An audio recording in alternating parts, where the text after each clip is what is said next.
Sorry, please, just a minute.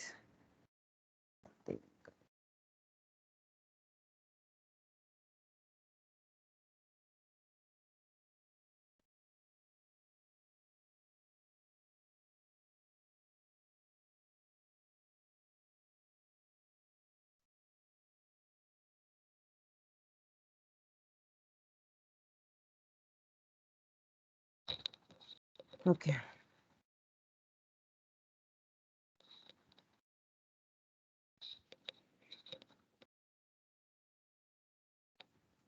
All right, so let me share my screen. Okay. Sorry if I put you. I think some people want you to like allow them to know something. No, I've changed the settings. They should be able So you can to. come. Yes, they should be able to come in without barrier. All right. Let me tell.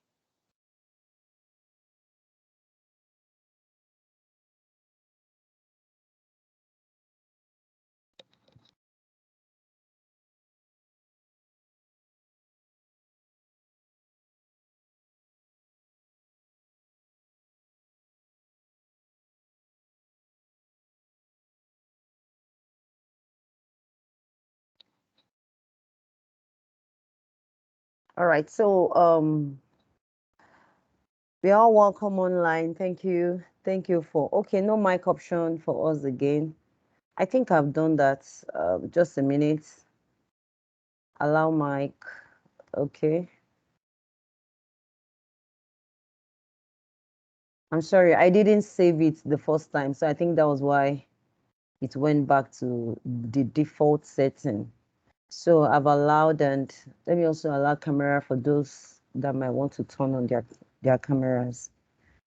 All right, so my name is Adiola Akishulure. We are all welcome. And I have with me my ogas. I call them my ogas because they actually became a Fulbright fellow before I did.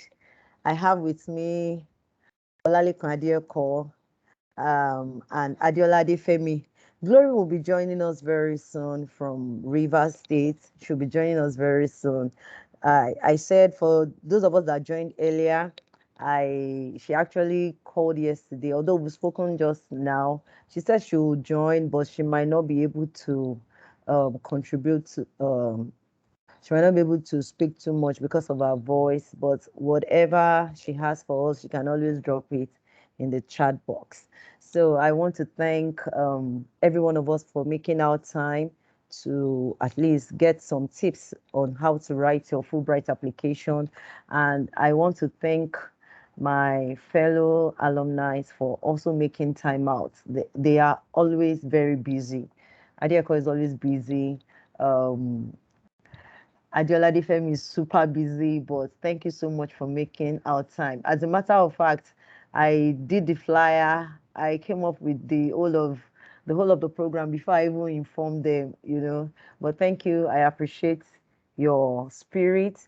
Thank you for the oneness, and thank you for the willingness to always to help ourselves. Thank you very much. I appreciate you. So I don't know if anybody would like me to go through um maybe a kind of background information on Fulbright program. I don't know if there'll be anybody, or I can send it to us. We can read about that so that we don't waste time. We can just go through the form. Is there anybody? Please, if there's anyone, just let me know so that I can quickly go through it. I think I have it somewhere. Yeah. Yes, please, you can go. Okay, do you want us to go on with the application, or you want me to just go over the background information on Fulbright? Maybe you can send it to me. I could read. Okay, okay. So I'll send it later. We can read about it. So let me just go to the application straight. Let me share my screen. Then Adiola Adefemi and Olalekan Adeko, please, anytime we are free to make our contributions. We are all in this together. We are looking at the form together. All right, so please, if we can all see my screen, just let me know.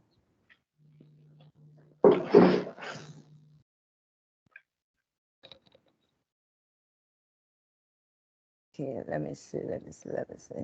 Okay, Glory is online. Just a minute. Let me make Glory a presenter so that.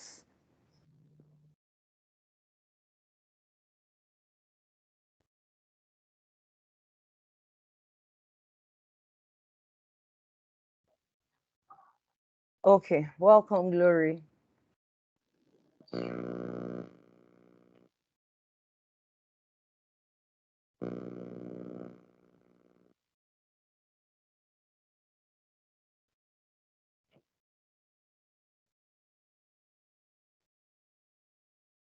Something is wrong somewhere.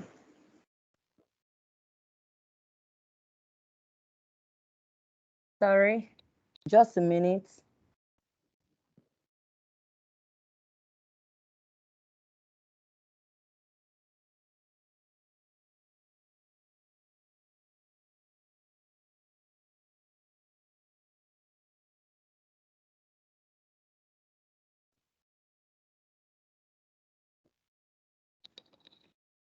All right, by now I think we should all be able to see my screen.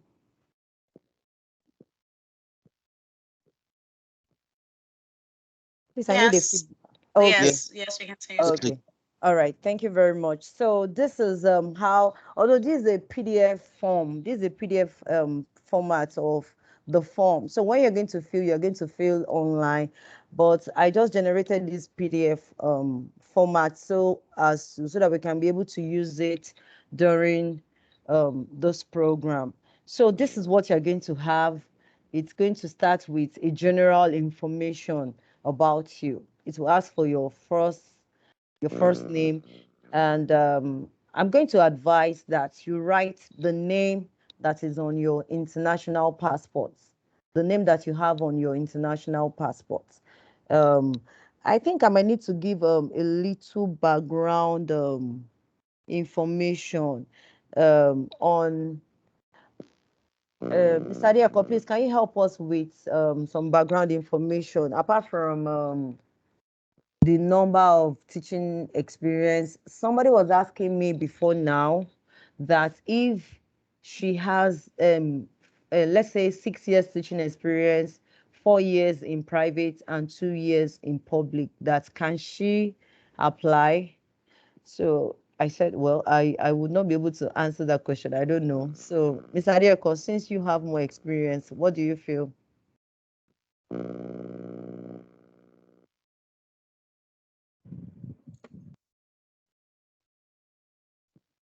So, okay, sorry. Let the person still go ahead to apply. Okay. To go through the application, even if it's not for this project alone or program, it's for you to just go through the entire thing and assess where you stand as a teacher. And you can never tell. Still go ahead with the application, I'll say. All right, thank you. So let's go back to the form. The first part is actually focused on general information about the participant. So it's going to ask for your first name, stroke given name. So you are going to apply with your name as it is on your passport. For example, I bear my maiden name at work. So my name at work is Oduloye Olufunke. Adiola Olufunke. But when I was applying, I applied as Akishulure.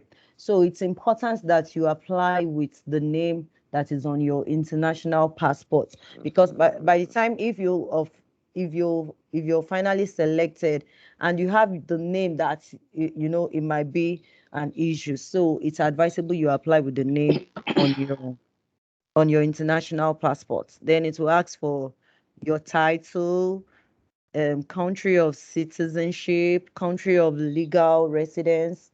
They will ask about your city or town of birth, country of birth, then your date of birth as listed on your passport or other photo identification, your gender, whether male or female, your pronoun, he, him, she, her, whichever pronoun you like to go by. Then number of years teaching as a certified full teacher. There are sometimes we have some people that they might be working as maybe a part-time teacher. Okay, they only go once or twice a week to go and teach their subject. So that might not count for you, but you have to enter the number of years that you have been teaching. Some people might want to count the experience they had as a core member. I don't think that will count. Or will it count? It's Adiola. Not at all. Okay, it won't count. So you are not to include anything outside.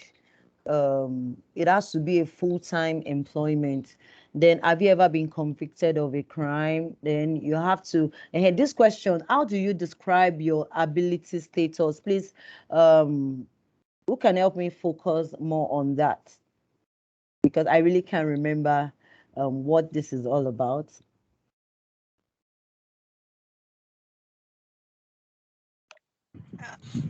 I think that's about maybe about whether you have any form of disability and all that. Okay, very good.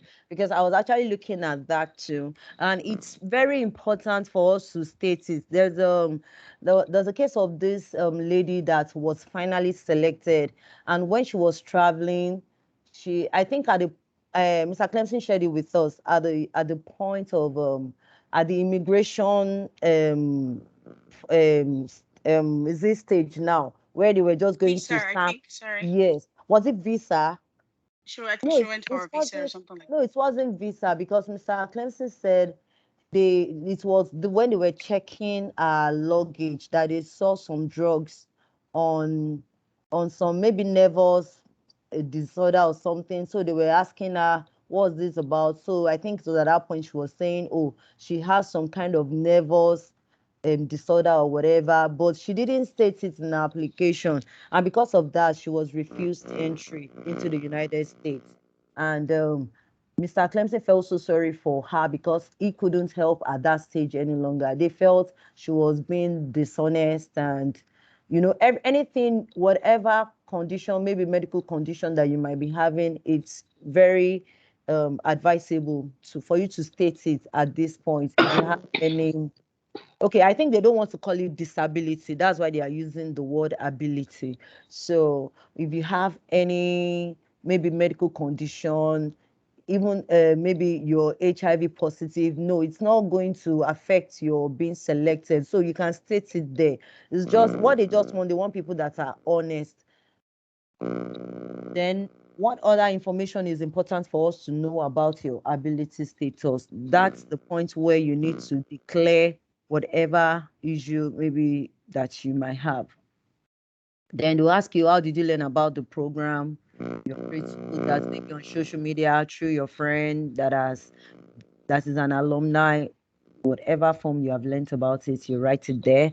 Then your contact information, they will ask about your contact information, your mobile number, your email address, then an alternative email address is important for some of us that have spouses. We can put our spouse's email address there. Like for myself, that was what I did. So even before I saw the letter that I've been selected, it was my husband that saw it that particular day and called me that, oh, you have a mail. Even till now, when they send me a mail from the embassy, it says it too. So it's important so that although you have to check your mail regularly, you have to check it regularly, but at times you could be very busy. So it's important to also have your spouse's email attached so it will help you.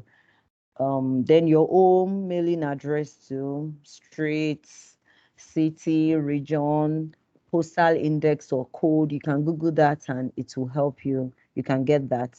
Your country, school address, name of school, city, region or province or state, your country. Then your teaching discipline. What discipline is your current primary teaching assignment? So, or sorry, what discipline? Yes, so you write that maybe. Then what other discipline do you teach? So you put that to. Is your school in an urban, suburban, or rural area? Please, for the alumni, anything you want to add, please, you're free to stop me at any time. And add to it. Where I am going to make all of you come in is when we get to the essay part. You know, that's actually the most difficult part. People can actually feel all this on their own. That's why I'm just I'm just trying to run through it. Then when we get to the essay part, hey, you take over. That's where your expertise will be required. Then for your school information, they will ask, is it a government run, is it private, or is it funded in any other way? But I think in Nigeria, they are focused more on the private, that's government run schools. So they're going to be selecting teachers from government run school. Then is it is your school a primary or a secondary institution? I want to ask, do they select primary?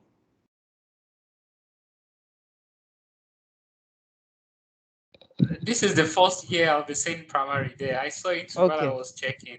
So I think Okay. probably they just added it. Okay, But because okay, Adiola, please go on. yeah, I had a lot of friends during my time.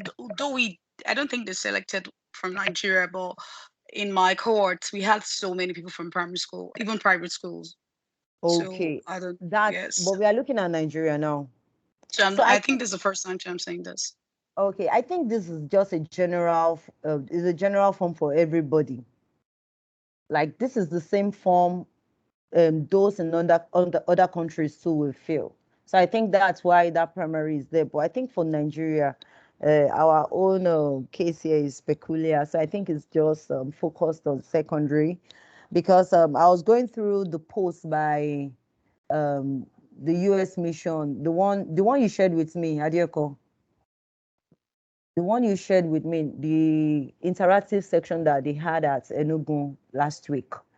So the post reads that is secondary. Is secondary. So, but well, primary, if you're teaching primary, you can try a luck, you can. So total number of students at your school, they're going to be asking for lots of information on your school.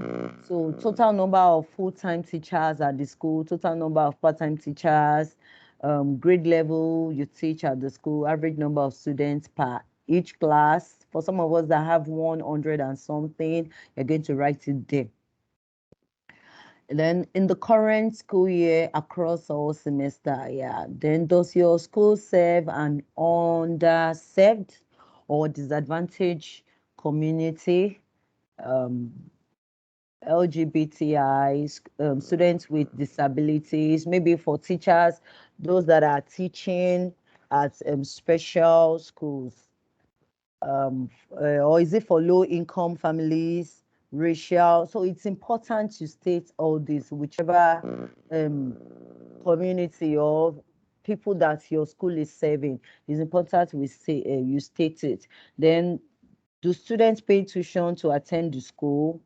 Now we are getting to the part of the essay. It says, in less than 200 words, please tell us briefly about your school, the community it serves, who are the students, what do they do when they graduate or complete their studies at your school, what kind of work do their parents do, how are students selected to attend your school.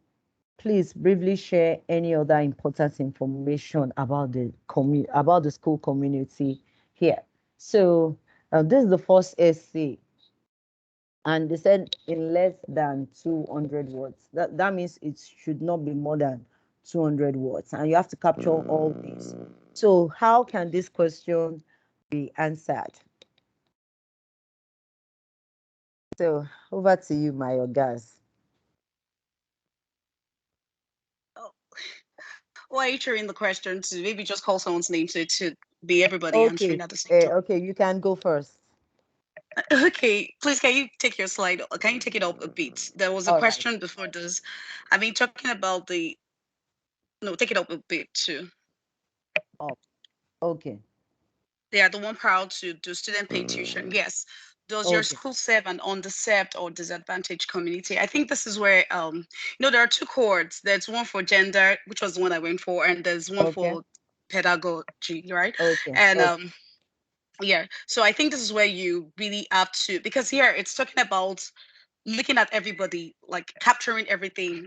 When you see on the set, are you looking at the community whereby there's where you have students that are at a disadvantage, perhaps the girls? Because if you look at the priority area of the United States of America, I think it's more of girls for more than 3 or 4 years now. I think they have been focusing on girls. So this is where you need to sell yourself, especially those of us going for the gender cohort. This is where really need to talk about this. So are you maybe, for example, during my time, I really sold myself here because I talked about my environment, the school community. It was an it is still an environment where the girls are marginalized. Lots of cases of girl violence against the girl child. So I mentioned this here. So by the time you get to the in less than 200 words, it's be easy for you to expatiate on this because you've already made them understand that, okay, this is what I'm going through. So if you really want to go for the gender cohort, I guess there's only one person that goes for the gender cohort every year. This is where you sell yourself. So looking at the LGBTI, you are not really into that in Nigeria, so you may not be able to say so much about that. But then Yeah. if you're talking about the minority groups, the girl child can be placed under the minority group. If you're talking about the ethnic group, this is where you can't really talk about racial because it's a country here, but this is where you need to sell yourself. Okay, fine. Oh, the people in my school or the students in my school are from the northern part where most of them escaped from the what's it called now? These killings in the north. Yeah, this is where you talk about that. So they understand that, yeah, you have a problem and these are the kind of kids you have in your school. So if you really want to go for the gender core here, this is where you talk about it. So by the time you get to the 200 words, you are picking one after the others. Who are the students? That's the first question. Who are the students? Majority of my students, or a good number of my students, are from this particular ethnic group, or they're girls, and it's a marginalized group in the community because a lot of them are still facing blah blah blah blah blah. So if you're now going for the pedagogy, you know that, yeah, you're talking about the limited, how will I put it now, what they have that is limited when it comes to academics. But if it's for gender, you are focusing more on the gender, what they're losing out when it comes to, maybe the girls there are not allowed to go to school. So a few of them are allowed to go to school because during our own cohorts, what they were teaching us was how to get more of those girls in school and how to make them stay, or how to get them interested in school. So if you're letting them know that, okay, fine, as a teacher, the community I teach in, we have a lot of girls not being able to attend school because of this problem. Probably they have female genital mutilation, and when they have this, they can't even stay in school, or probably they're suffering from, or they are victims of violence. This is where you talk about it. So it can't all be academics. If you're looking towards the gender cohort, you need to state this here. So what do they do when they graduate? Oh, majority of my students, which are all some of the girls, or particular number for girls, do not even complete their education. Everything ends in secondary school.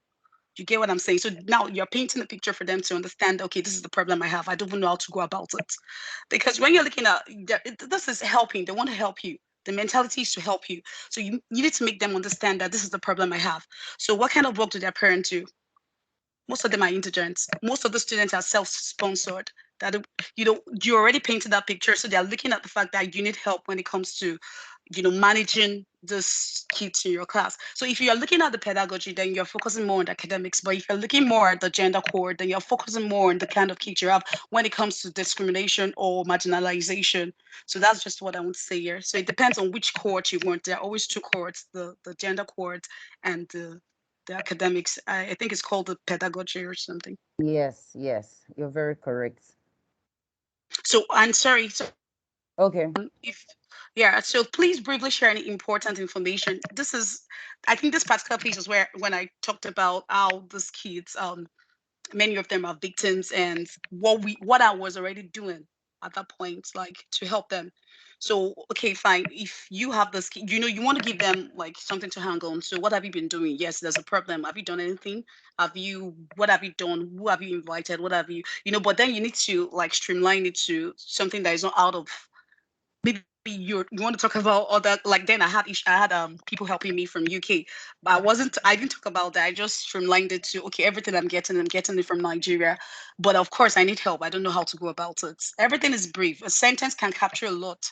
Everything has to be very brief because you're looking at 200 words and no more than maybe two paragraphs at the most. So you have to make everything brief. So please briefly share any other important information. Yes, you're doing something, but then you need help because now you're looking at it on a larger scale.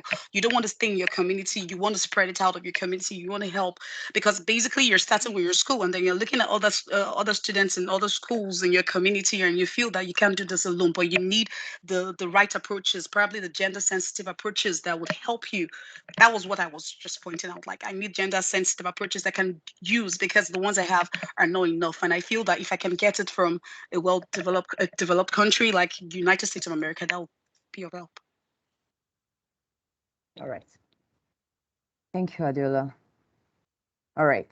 So thereafter that, they're going to ask us, they'll ask you questions on background consideration.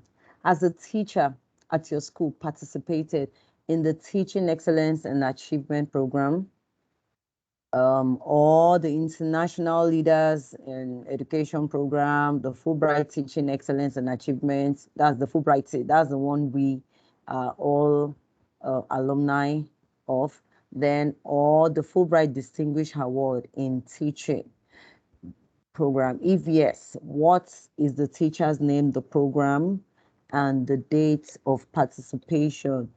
Adiako, please, what do you have to say on this question?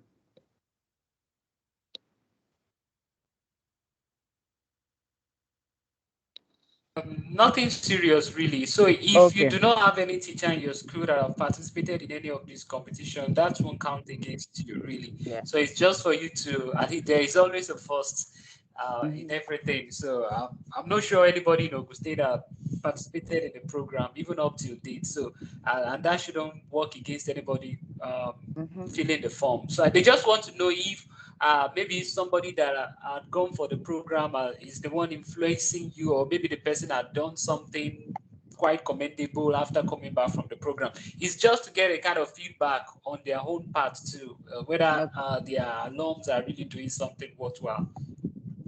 Okay. All right. Is there any question on this? Is somebody trying to say something? All right, please you can mute yourself, please. If tomorrow and Tuesday. Tomorrow and Tuesday. all right, please let's mute ourselves to avoid distraction.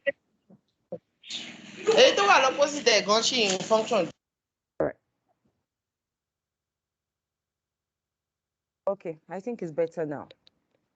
All right. So still on background consideration, they're going to ask you, are you currently or have you previously been a teacher with the English Access Micro Scholarship Program? I think that's just one of the programs by the US government. Then are you currently applying to any other US government sponsored program, including online programs? They're going to ask you there.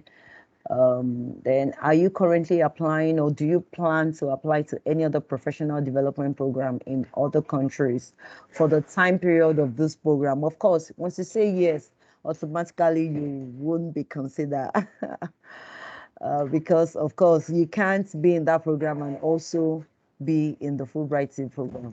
So have you previously submitted an application but were not selected for either the T or FulbrightTEA program? All right, so I think Adiako, during your time it used to be T, right? Then I think during our own time that was when it became FulbrightTEA. Yes. Okay. Yeah, in 2019. 2019, yes. 2019. Yes, FulbrightTEA. All right. Then have you traveled outside your own country before? As much as possible, just try and be honest. Try and be honest with your response. If you've traveled before, you can state it because they're still going to ask you. It's better for them to, although most of the time, I think they always, I don't know if, please, you can correct me, Adeko, if I'm wrong. I think they like to select people that have not had the opportunity to travel outside of their country before. But I don't know, that might not really, if you have good history, you might also be considered. That might not be it might not you might not be disqualified based on that alone. Then another question, please notify what preference will be given to, oh sorry, please note that preference will be given to qualified candidates, okay, who have not previously received a Fulbright award or traveled abroad for study, teaching, research, or other employment. If you have participated in any of the following programs, like somebody like me now, if I go back now to go and apply, they won't consider me because I've participated before. So please describe. So describe when you participated, where you traveled, and the impact this experience has had on your teaching. So maybe for somebody like us that has one time participated, if we applied, well, most likely we won't be considered because we have to give chance to others too. There are so many other programs too that we can get ourselves involved in, and so this can we don't need to apply for this again. All right, so previous professional travel information, maybe you've traveled out of the country for whatever reason, for whatever professional reason. When was that, from where to when? So you have to state that. So then educational background, they're going to be asking you questions. What's your highest level of educational qualification? You don't need to have a master's or to have or to be a PhD student, for you to, or candidate for you to apply. No, what you just need is just that degree or qualification that is required by your state or your country to be a teacher. So I think there's a part, yes, what degree or qualification is required to be a teacher in your home country? They are going to ask you that too.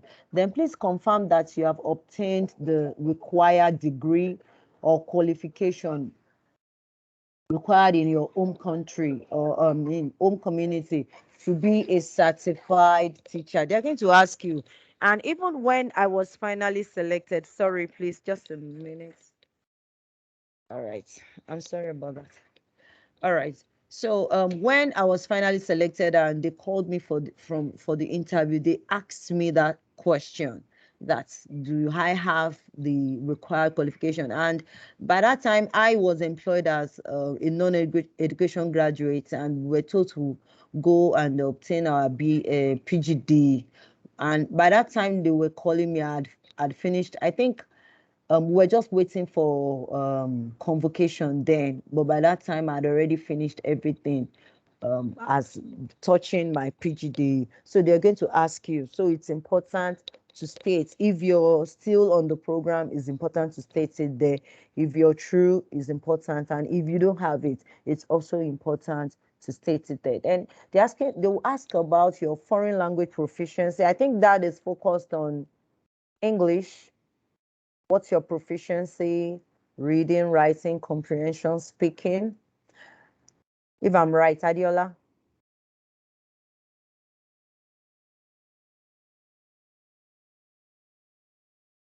Adiola Adefemi?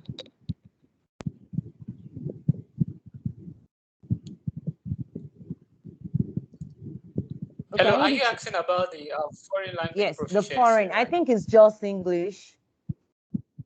Or do they, Yes, it's can you, English. It's for somebody English. that is a French teacher, is it not also a foreign language? Yes, it is a foreign language, but for the purpose of this program, I think it is English because at the end of the English. day, you still need to write TOEFL too. All You still right. need to All write right. TOEFL. All right. So you're going to grade yourself based on how you can read, write, comprehend, and speak English. All right. Then they ask about your work experience, current school, name of school, position, number of hours per week you teach, grade level thoughts, age, start date, end date. Most of us in public school, they normally transfer us from time to time. So there's actually room for you to enter all the information, your previous school, your first previous school, second previous school, you have more than enough distance slots for you to talk about that. Then they are going to ask about your teaching schedule. There are some people, once they get to this point, they say, kilo day, kini they just want to drop it at this point, but it could be very, very interesting. So you're going to you state the number of hours on the average you used to teach per week. At a point here, you're going to talk about like you're going to start entering, like, what on Monday morning when you get to school, what do you do?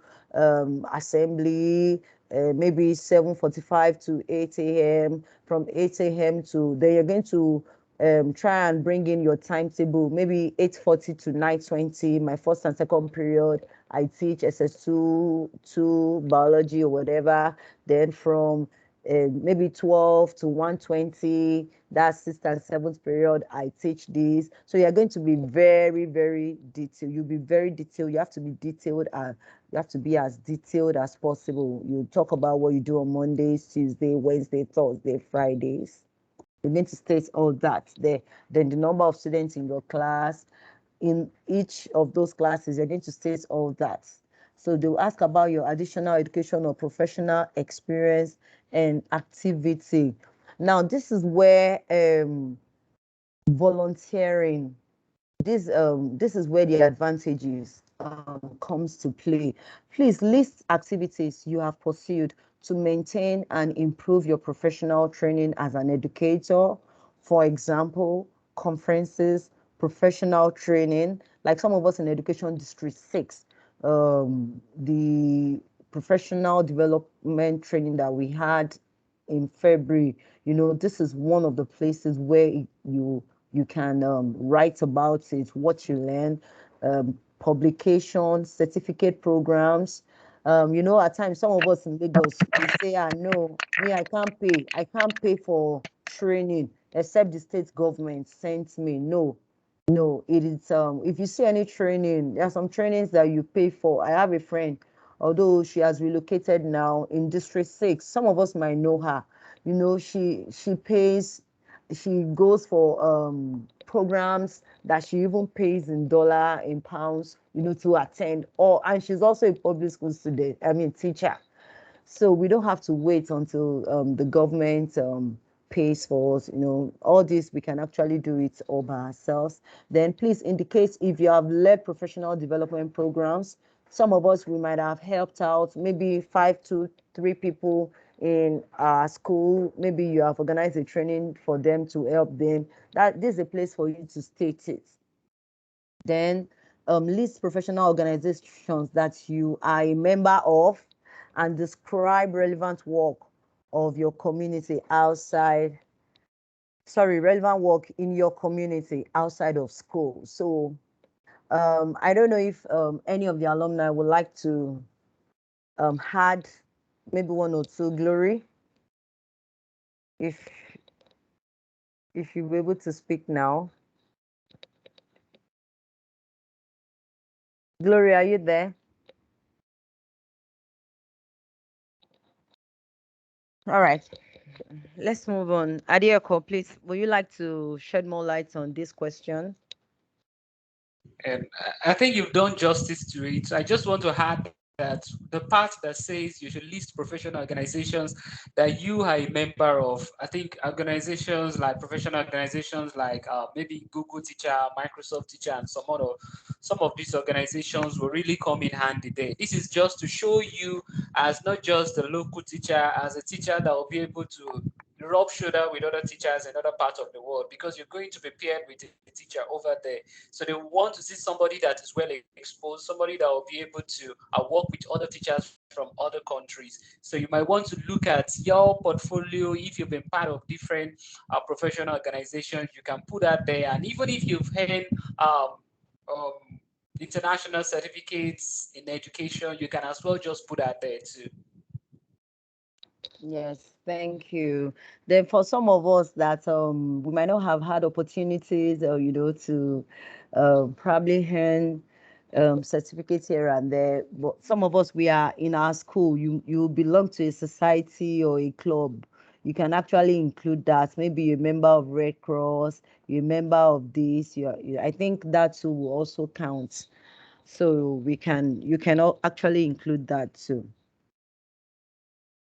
So here it's stated that in 500 words or less, please name 5 to 10 of your most significant publications, honors, and awards, and other professional accomplishments in the past 10 years. So, Adiola, do you want to talk about this? Yeah. Okay, Okay. for this question, it depends on what you have. Like, some of us are not very, we don't have anything when it comes to publications. Some people don't have an honors. If it's awards you have, just take it from the most relevant to down. Start with the ones that are very catchy. Everything, like, don't look at anything as small anyway, but then you can start from the catchier ones, the ones that you feel like, yes, it will stop somebody in their tracks. So you can start from the most important, recent, then down the line. If you have a publications, it could be like, I have a friend, I think he used more of, he's always using this anytime he applies anyway. Anytime his name appears in newspaper publications or whatever it is, he will even copy the link and just put it there, that I'm not lying, you can see it right here. So that kind of thing. So if you have a publication, it could be you could, funny enough, I think I used, then I did not have one, so I did more of award than accomplishments, or anything I did, I think I led, whatever it is, any project I think I led, because here it's obvious they're looking at your leadership skills or whatever it is. So just try to put the ones that are catchy in, but at the top before you go down the line. It could be your district award, it could be your inter-school, just bring it down, but from the bigger ones down the line. And if you have any public, it could be blogging or something that, yeah, I did that. I copied some of the links of my blogs and I put it there. So it depends on what you want to put there. So it's just 500 words and it's more of name, name, name, name, name. It's not as if you're telling the story or more. Just put it there, but make sure the ones that would hit them first are the ones that, of course, will interest them. And I'm sorry, I wanted to add to what you were saying for the one, Okay. but I went off. I think I had a network issue. I can't remember the question. Okay. The question before this. Yeah, if you can take it up a bit. The Yeah. question before this. Yeah. Yes, on professional experience. Yeah, this also is about leadership and the relevant work in your community outside of your school. If you have done trainings with for teachers in your district, or even for teachers outside your school, because this one is beyond your school, you can also describe that there. So if the training's about, maybe you put some teachers together, like the one you're doing right now, it's a training itself. And for those of us that don't have certificates or whatever, if you, Mr. Adekwa is here now, Microsoft educator, in the day you can do, like, you can get like 10 certifications if you're very, if you know what you're doing. All you have to do is just open it. Mr. Adekwa should be able to explain this more. If you go on that page, within seconds, Yali Young African Leaders Initiative, you are not submitting today, obviously, not tomorrow, not the after. If you want to submit in a week's time, you can garner all this. Yeah, the dates may show. You're not putting it there now. You're not putting the date there. You're only stating that you have them. So within a day or two or three or even a week, you can have this. Go to Yali. Yali has a lot of courses that you can quickly do, and you get your certificate immediately. Microsoft Educator, you can get your certificate immediately. So by the time you do this within a week, you have all the things you want to make as a list. If you don't have any of this, that's what I feel. So instead of saying you don't have any, you can always get that, and you're not lying because you've gotten that already. So even if they ask you to present it, you have it in your kit. All right. Yeah. Thank you. Thank you for adding that, because I got some courses done too on Yali prior to my application. All those Yali Goes Green, Yali on women, like that. So all those programs that comes up monthly, once a while, I just, if it's a topic that it's interesting, I just and I have much passion for, I just go with it, and it has really helped me too. Then for some of us that might have British Council courses, like that time too, I was actually doing some courses with British Council that lasted for, I Exactly. think, about a year, on collaboration, the 6 years, collaboration, creativity, and the rest. So I had a lot on British Council courses too, also had. Exactly. Then since they said 10 years, in the past 10 years, another thing that I added under my awards, and accomplishments was during my NYSA, I got a state award. So it was still less than 10 years. So I was able to add that too. And I had some pictures. I uploaded my state award. They'll give you a certificate. So I uploaded that. There's a part before you finally submit where you're going to upload some relevant certificates, pictures, and the rest. You convert your pictures to PDF so that you can be able to easily attach them. So I was able to do that there too.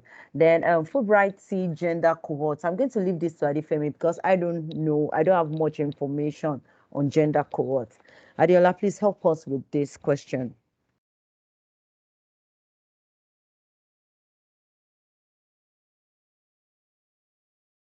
All right. Okay. Adiola. Okay, can you hear me? Yeah, sorry, Yes, it was yes, we network, can it was now. a network issue. Okay, going back to the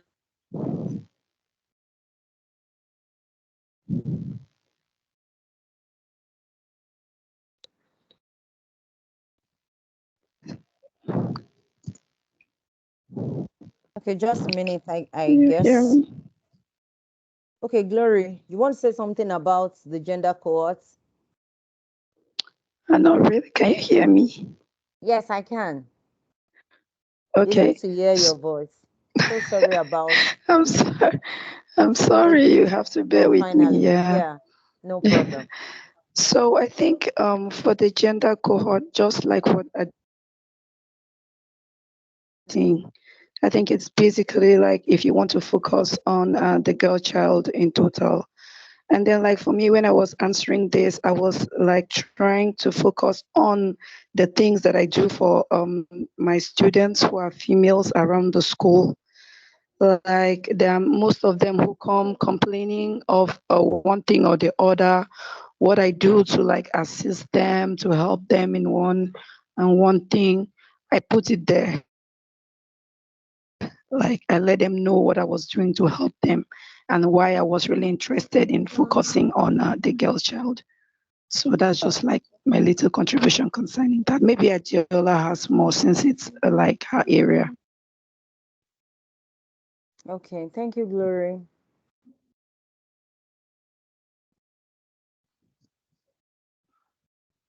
Adiola is still there. All right. I'm sure she'll be back again. So without wasting much time, let's go to, yes, this is the main place where we have to do all the work. Statement of purpose, part 1. Why do you want to participate in the FulbrightTEA program?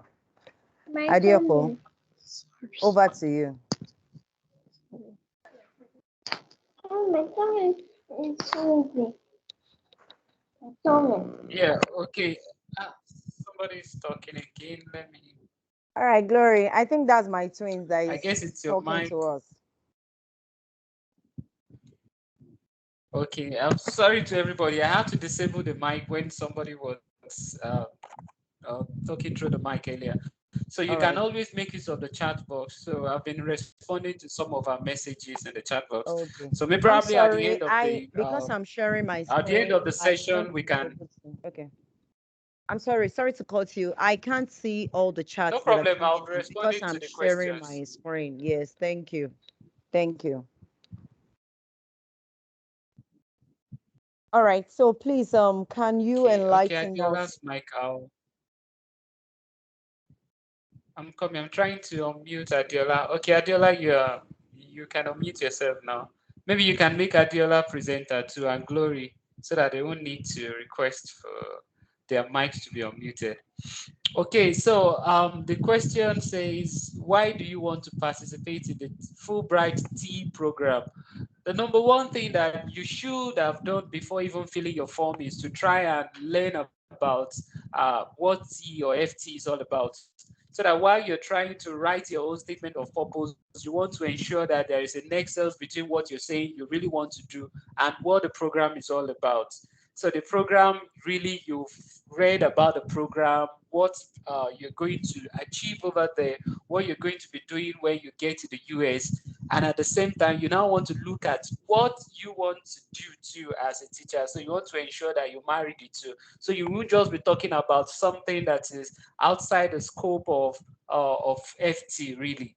So you want to see what goes on there in the T program. Then you now want to say, okay, for me as a science teacher, over the past years, I've been doing A, I've been doing B, I've been doing C.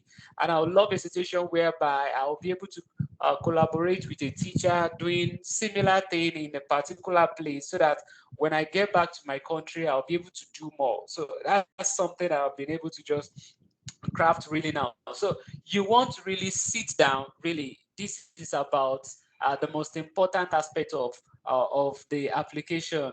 The statement of purpose is not just even for T application alone. Maybe you're applying for masters and all that. You need to write your SOP, your statement of purpose, and we need to really carefully sit down and word this out, and you can as well share with other people to help you look at it. And it's not something that we can just rush into.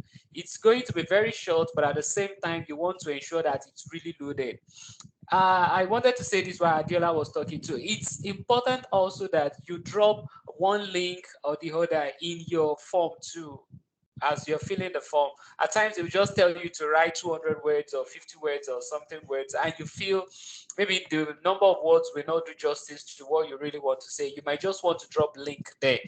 Maybe that my statement of purpose. I want to really convince them that I've been doing something in my school and I'd love to be empowered to do more. Maybe there is a blog somewhere. Maybe there is a link to an activity that we've done over the years. I want to add it there to support my application as a form of evidence so that while I'm stressing that I've been able to do this and do that, they can just click on it and see what I've done in the past. So you really need to carefully craft this out and convince them why tea is going to play an important role in your life.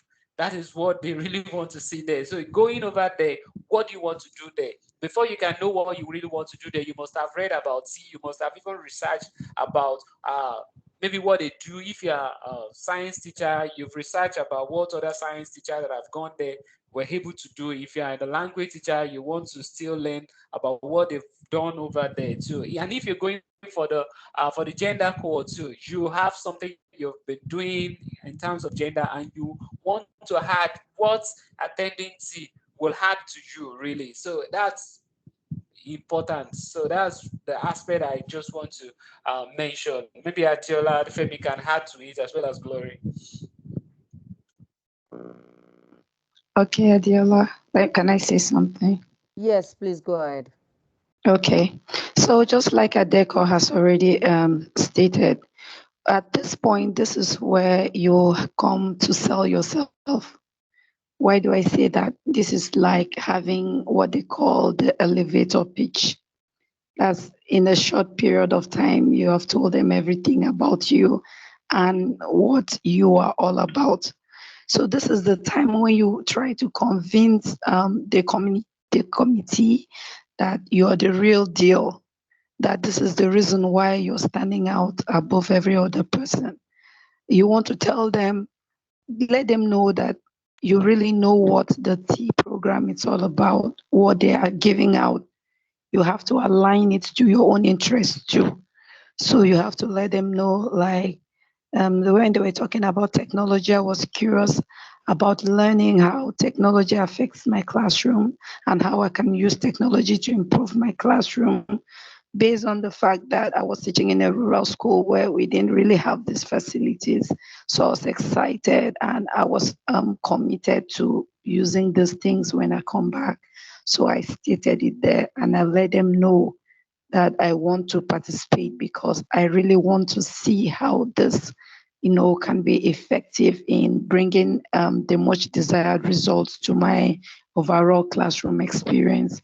And then I also told them that, okay, I want to discover how education is done or how education takes place in other climes.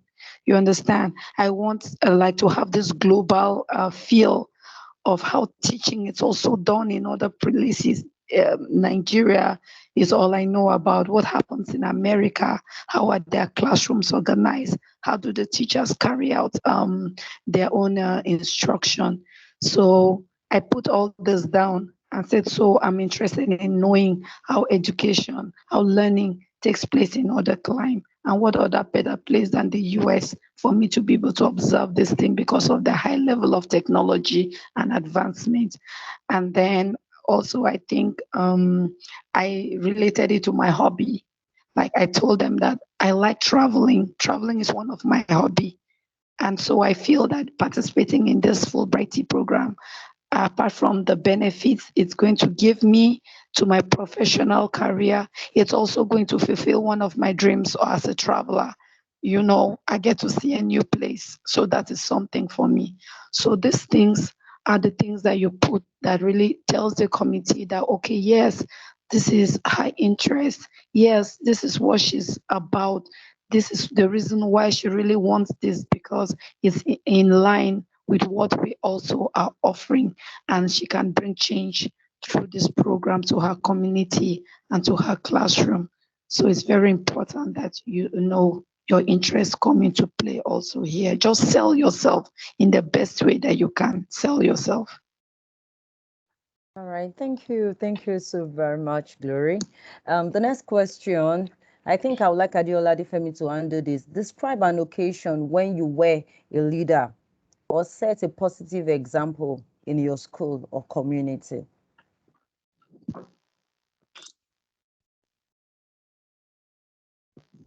Okay, I have access now. All right, this particular question is another leadership question. And when it comes to leadership questions, the first thing is you had a problem and you preferred solution. So I usually, for all my application, not even limited to Fulbright now, all the applications I've ever done or submitted, I use the STAR approach. So what is the situation? What was the problem? Because there's no school without problem. So what was the problem? And then how what was the task? I think that how did you solve it? Like blah blah blah. So first, what was the problem? What did you notice? In my own case, because I was focused on the gender, I everything I was talking about was about the genders. But if you're talking about academics, right? Because the question is describe at least two ways. How will you come to? You're talking about the question on describe at least two ways you will share what you sorry. You're a leader or set a positive example, right, in your school or community. So one, what was the problem? What was the situation? Basically. So when you have the situation, let's say for example, when you got to your school, you notice that the percentage of I'm talking from the gender, the percentage of girls at the beginning of a session it's at par, but towards the end it's never at par. So that is the problem. Why are the girls not finishing? Why are they not completing their education? And if it's academics, you notice that a particular set, maybe one particular gender or the students of the school are not doing so well in their external examination. So that is a problem. So how did you solve it? And note while you're solving, you need to, because a leader do not just have followers. A leader makes more leaders, right? So you are trying to show that you actually collaborated. So I don't believe in okay, when you notice the problem, you're the only one that thought of solving it. You have to find a way of talking about how you got people together to come to work together and probably collaborate with you, and then you get it solved. So in your school, have you ever noticed any problem in your school that you solved, even if the littlest thing that you think that oh it was nothing could be a big deal. So if you're thinking oh there was a time the students in my school probably were not coming to school because they don't even have maybe sandals, or okay, my friends and I came together and we solved this, or I collaborated with one of the teachers or two or more teachers in my school to solve this. So in my own time, I used three examples. The first example I used was the one of the gender. The second one was the fact that many of my students, if you work in a public school, you notice that there are no special education teachers. We don't have special education teachers in our schools. I'm not talking about physical challenges now. I'm talking about special education, student with learning disabilities. So that was the first thing I said I noticed. And then what did I do about it? I tried to solve it by getting more teachers involved, and we would wait after school and over the weekends to train the students. And we had to look for things they liked to get their interest in learning. So that's a solution to a problem. I didn't just notice the problem. We preferred solutions. So like I said, we are looking at the STAR approach. For every question you get asked when it comes to um leadership, you're looking at the STAR approach, and the S there is the situation. What was the problem? What did you notice? And then the task. What tasks were involved while you're solving the situation? And then the actions. What are the actions you take and the results? What, of course, for every problem you solve, you should get a reward. So what were the things that happened? Did the students start coming to school? Did they get to stay in school? Did they learn? So whatever answer you're giving here, try as much as possible in school, in community, state the situation, talk about the task, all the things you did, talk about all the actions you took, and finally tell us about the results.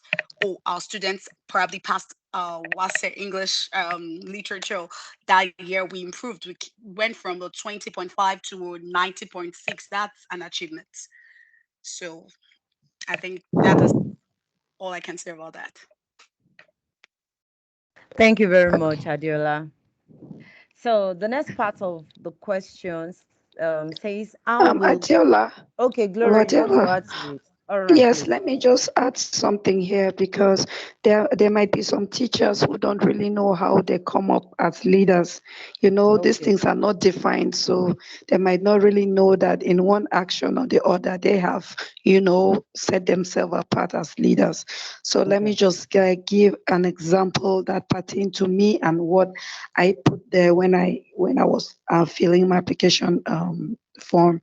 So like when I started with my school, when I was employed, newly employed in my present school, they had an inter-house sport. Everybody knows that what inter-house sport is. So like they share the students into houses, right? And every house like gets to get a teachers who are the house masters or house mistress. Mm-hmm. So like in my own case, when I was given a house, we were paired with another male teacher. And then the male teacher declined. He said he wasn't interested. And then, like, look at me. I'm a new person in this school. I'm trying to study the terrain. I don't really know much about the school. It's my first time, you know. So I was like scared. I was left alone because there was nobody for them to even pair me with because every other person has been paired. So I had this challenge in my hand. What should I do? Should I decline? Should I also say I'm not interested? Then who is going to take over? Who is going to lead this house? So, and then like I took up the challenge because I noticed that a lot of the students from my house started leaving to another house because they say, this one, woman, say for that matter, nobody day, man, no day, we are not going to stay. So all the students started running. And then they came and met me and said, auntie, everybody has run. We don't have anybody to represent us. That kind of things. The students, the ones that remained were worried. And I was like, what do I do now? And then, okay, I decided, just like Adiola said, I decided to use the STAR approach. And then what did I do? And then first, like, okay, let me set people I can collaborate with within this house.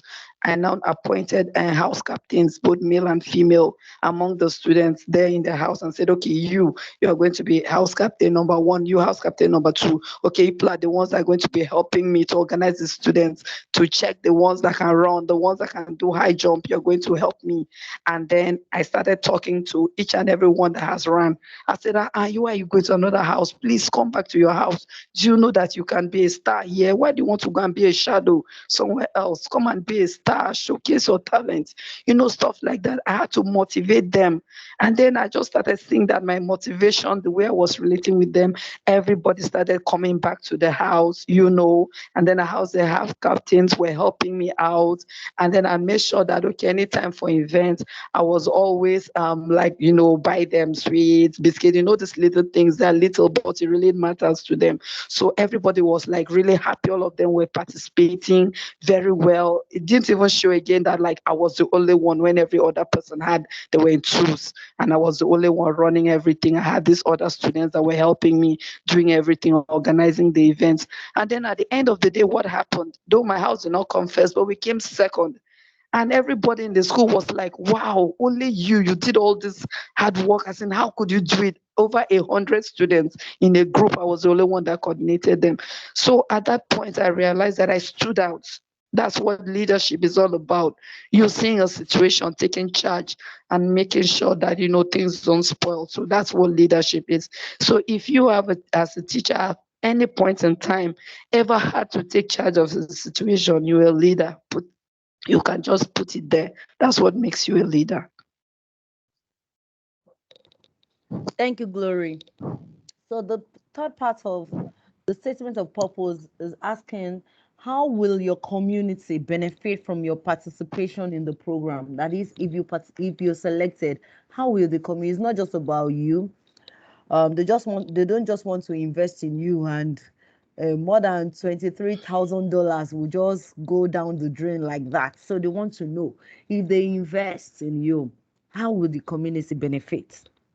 And describe at least two ways you will share what you learn with your school and or community.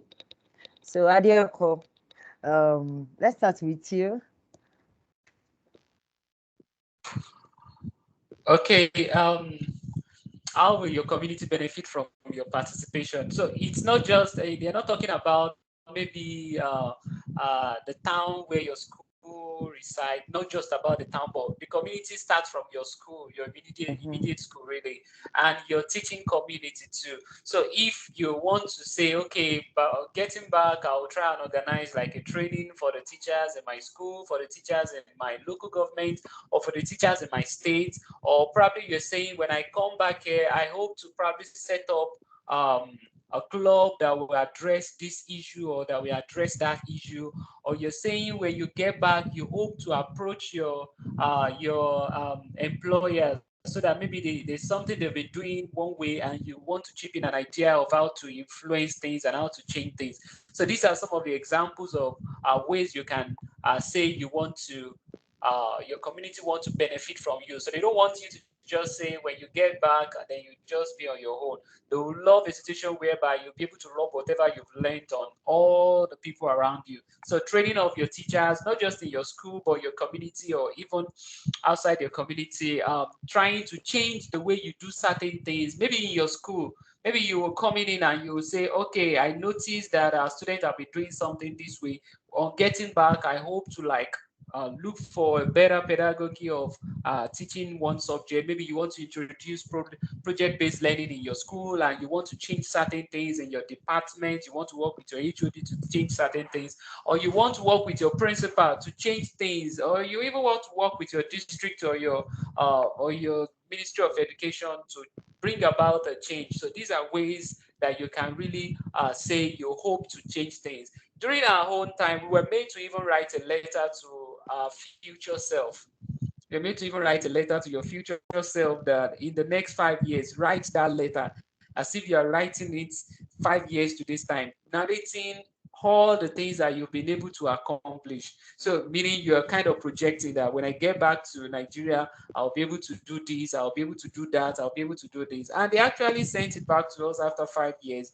And many of us were like, I got my own letter today, and I was just reading the pages Are later, and you we're like, serious? okay, I did this, I did it, I marked it. So you can Wow, kind of interesting. project into the future that on getting back from the US, what are the things that you hope to achieve? So these are ways that you want to influence your community. Just like Adiola said, they don't just want you to just they spend 23K on you and you will get back to Nigeria and you just go back to your schools and that'll be it. Really, we have a lot of alum that are in that category today, that they came back from the program and they're not doing anything again. Period. They Yeah. just on their own. They did not even share anything. So they don't want that because the program is not just for you that will be traveling to the US. That is why they even had that question earlier, whether you had somebody that had come for the program in your school. They want to see that as you're coming back, you're trying to make a change.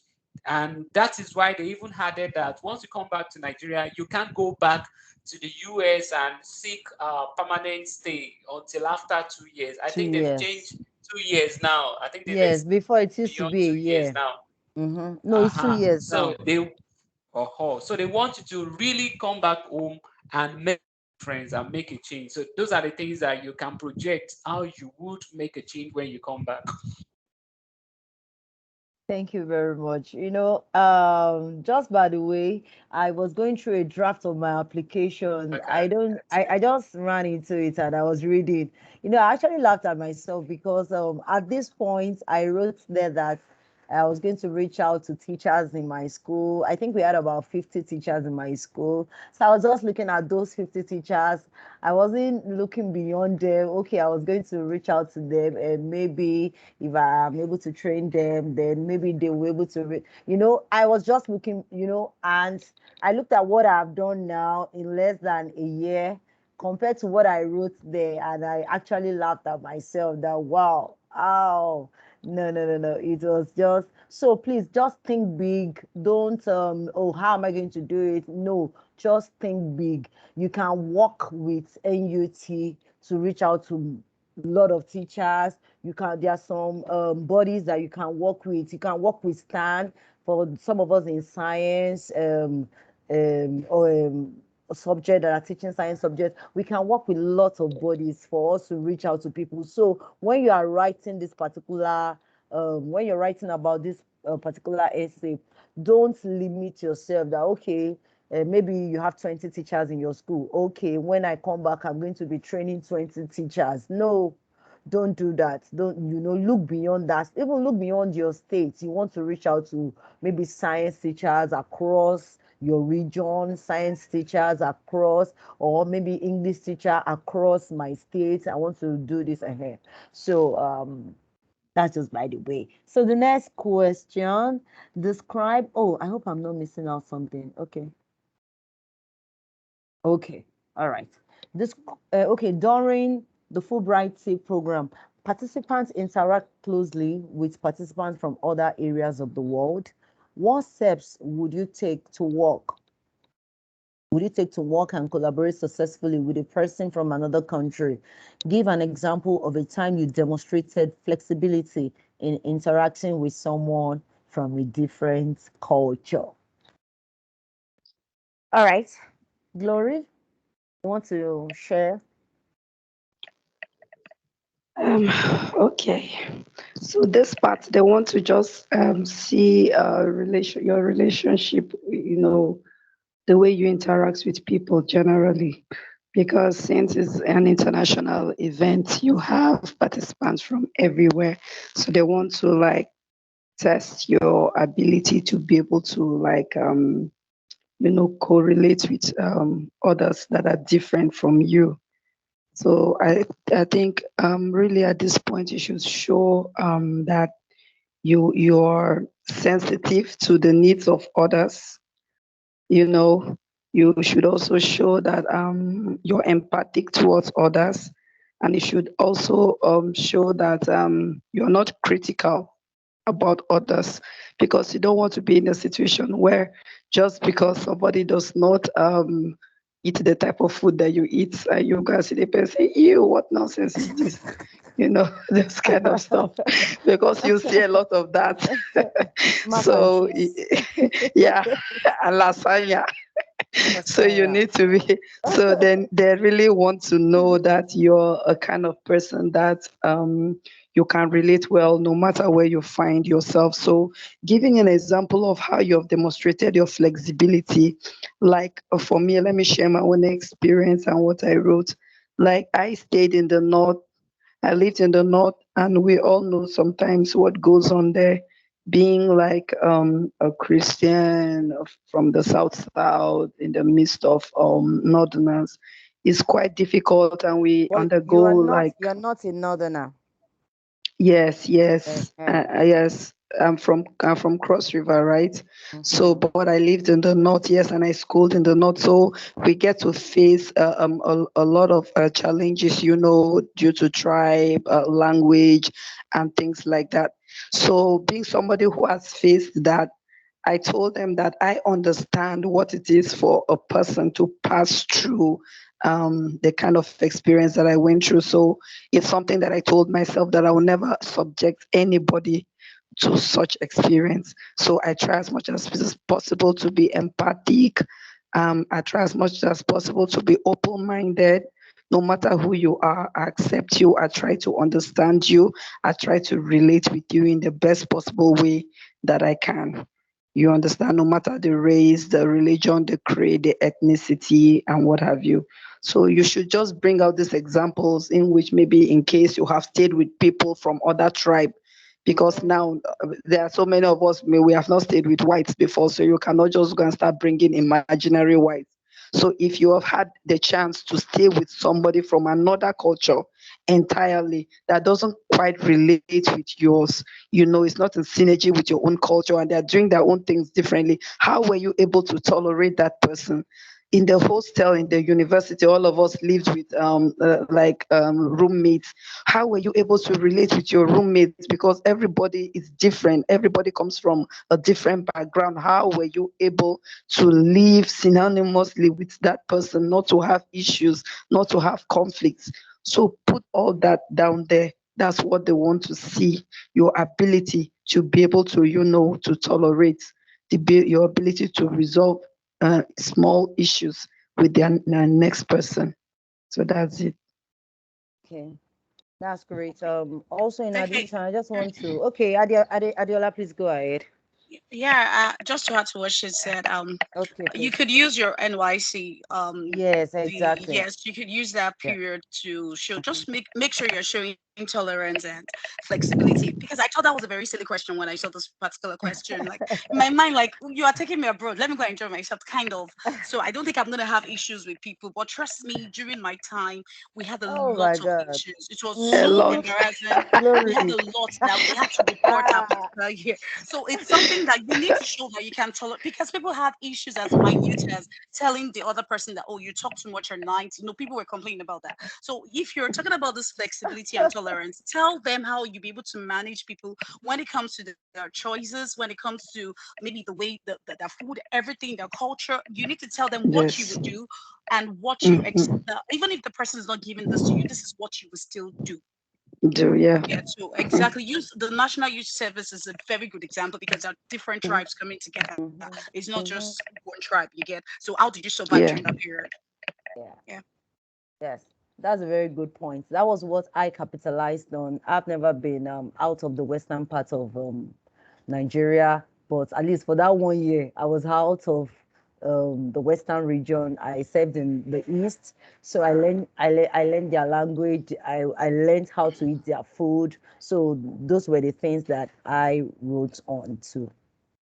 All right, we are gradually getting to the end of the application. All right, the fifth part says, please describe the opportunities available or challenges faced by students in your community to receive quality education, if applicable. Describe how you have expanded or improved opportunities for access to education or addressed other important issues related to quality education in your community. So let's start with Adieko.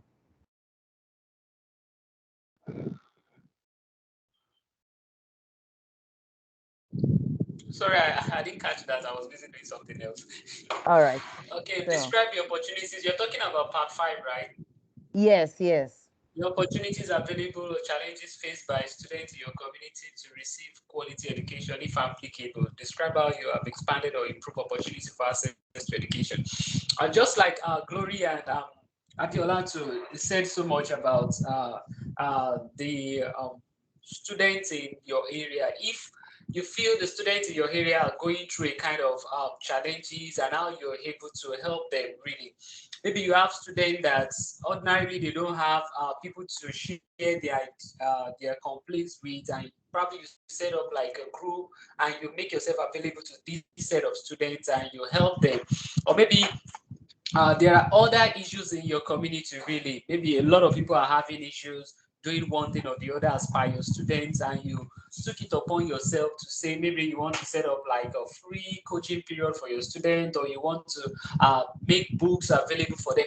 Anything out of ordinary that you've been able to do really in your school to support the quality education, to ensure that students in your school still have access to all these things. I could remember during that my own period, I wrote something here. We lost the school library to fire at about that period. So there was a fire on a weekend and the library got burnt. So I had to just come up with a device. I quickly came up with the idea of coming up with a device that worked like a remote learning, like a like an intranet sort of. So all the educational contents are burnt on that particular device. So anybody around 10 meters radius can access the Wi-Fi and then gain access to a list of books and educational content on it. I think I put something like that there, and I also added that I set up like a club for students to come in and learn more about science in using the hands-on and working with some other gadgets. So it depends on what you're doing around your school. You just want to show them that, yes, aside teaching, we don't just want to ensure that all responses focus solely on what we do in the class. It shouldn't just focus solely on, yes, I teach mathematics very well, or I teach physics very well, or chemistry very well, and that's it. You also want to make sure that you're doing something else. This is we're in technology age. So if you're on your own, maybe you record yourself, teach physics, for example, the audio, and you share that with the students, or you solve a list of questions on papers and you make photocopies, you share that with students. These are some other things that you've been able to do really just to ensure that they have access to quality education. So whatever you want to come up with, you can just make sure it's not just, you don't restrict yourself to just the classroom experience. They want teachers that be able to do more, really. That's true. Adiola Femi, do you want, would you like to add to this question? Yeah, I think you said everything, but Okay. truly, there's always something you've done differently.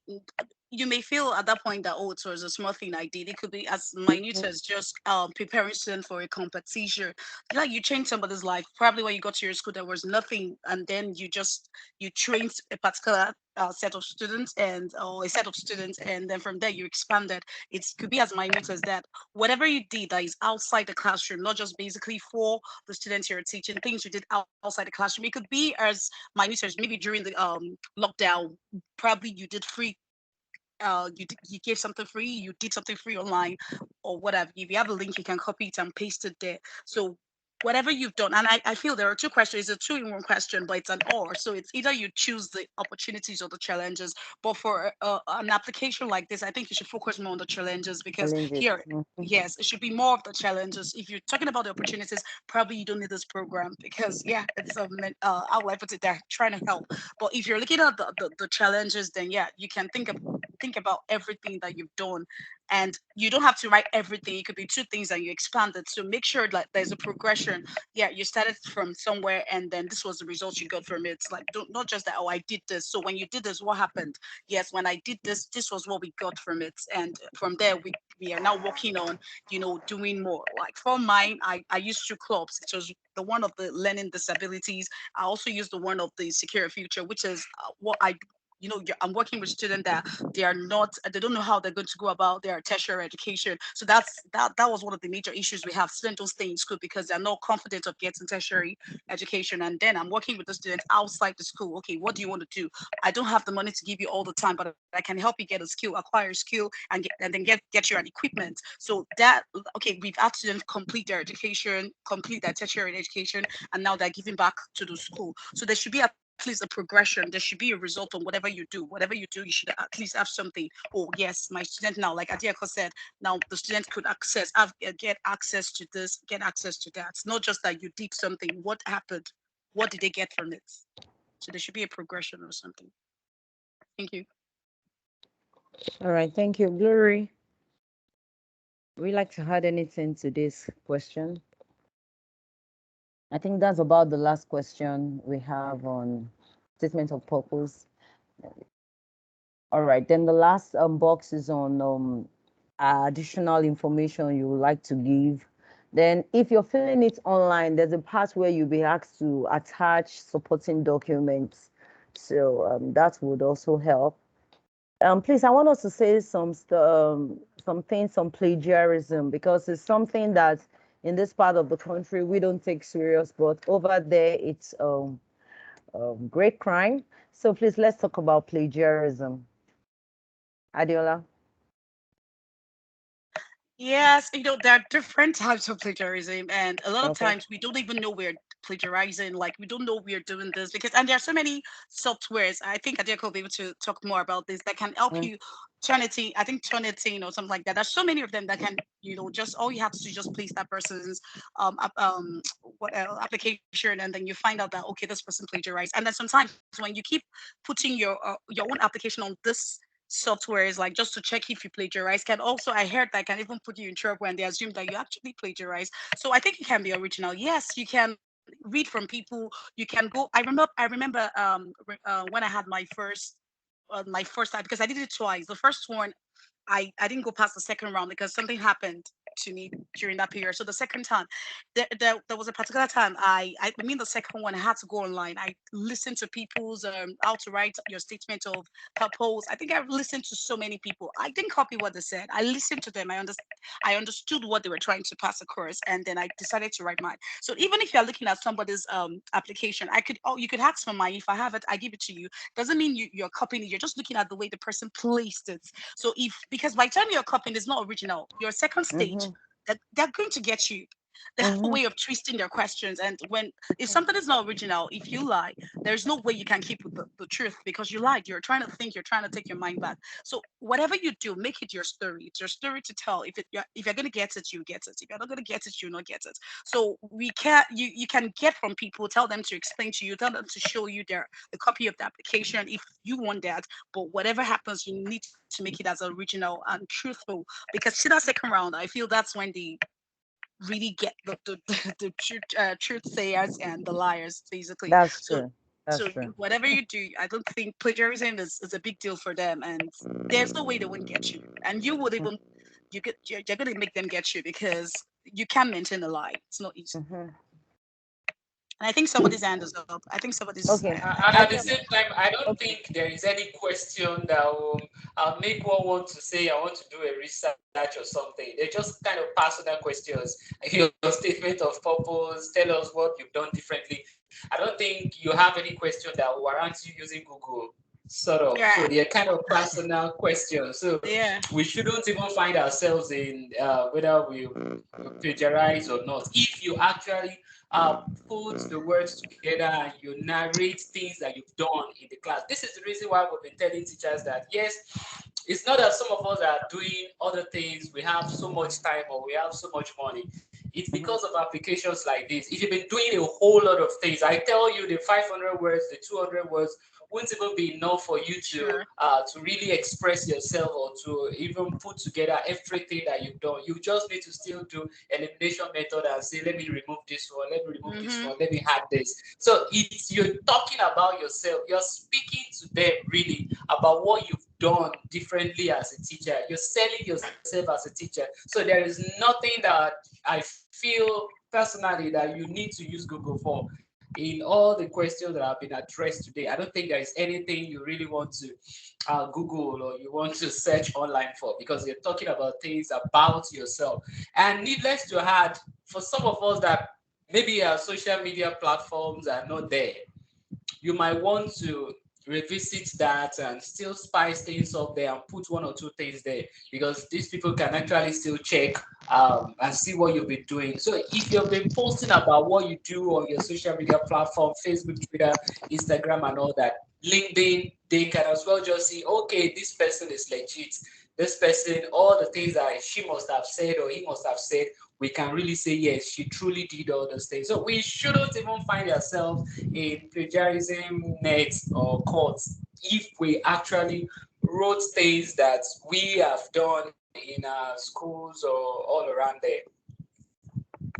Yeah. So sorry. Let me just add this. I think I think your Adeko was clear enough. But what I feel makes people or make people want to go online to check is a lot of people have the ideas in their head. They know what they want to say, but they don't know how to say it. There's some people that are very quick when it Exactly. comes to they Yeah. have so much in their head. They know they've done so Yeah. much, but they don't know how to place it to make it convincing Yeah. enough. So they're trying to look at people's own and before while doing this they forget themselves and then copy the whole thing. Now the truth about the matter is That's why documentation is very good.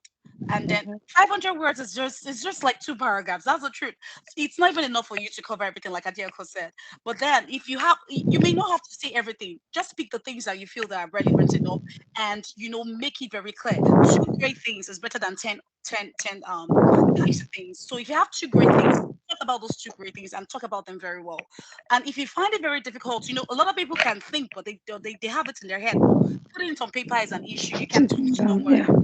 to help you, put your thoughts in writing. You get. So if that's the problem, you may, yes, talk to people to help you, but then it's your thought to put down. So look for 2 Yeah. things, sometimes just one that you make. The 300 word, 200 words, it's maybe just be one thing you're talking about and expatiate. Just give examples. That's all. But then if you're finding it hard to put your thoughts into words, then maybe you need somebody's help to just like walk you through that path, and that's all.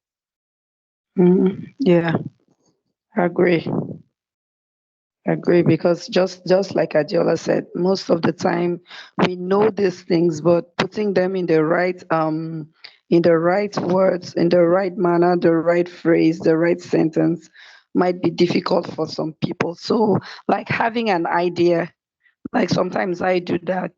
If maybe I have something to write and I'm thinking, okay, how do I structure this? How do I rephrase this? How do I put this down?